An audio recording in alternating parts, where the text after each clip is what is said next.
Recently, the Osun State government announced that music superstar Davido will chair its Sports Trust Fund, an initiative meant to revamp the state's sporting sector.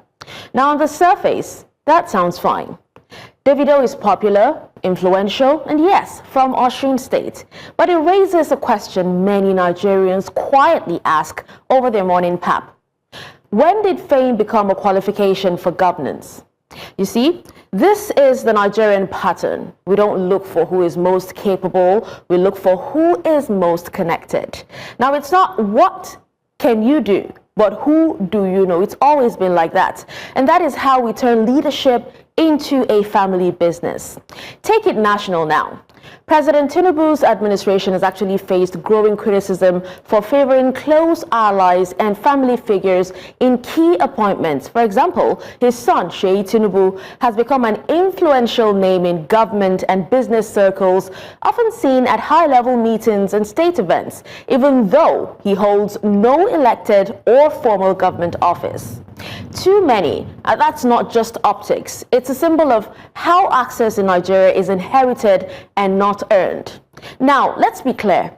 Davido, may genuinely want to give back. And Seyi Tinubu may mean well as well. But the issue here is not intent. It is structure. Because when public trust begins to depend on private relationships, merit quietly packs its bags and leaves through the back door. Think about the message it sends to the young graduate in Osogbo or that sports administrator who spent a decade trying to reform youth programs. What do they learn? That no matter how hard they work, the system rewards the familiar and not the qualified. And that is the real danger of nepotism. It normalizes exclusion.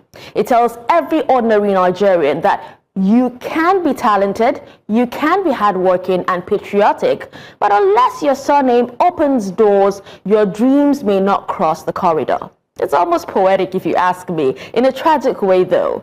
Now, we call ourselves the giants of Africa, yet our biggest export is opportunity for the privileged.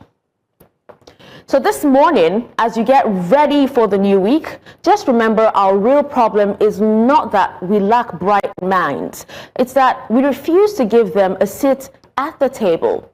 Nepotism may look harmless, a governor appointing a famous son of the soil, a president leaning on his son and all that. But every time it happens, a more qualified Nigerian loses a chance to serve. And a country that keeps sidelining its best hands will always struggle to rise, no matter how many big names sit in the boardroom.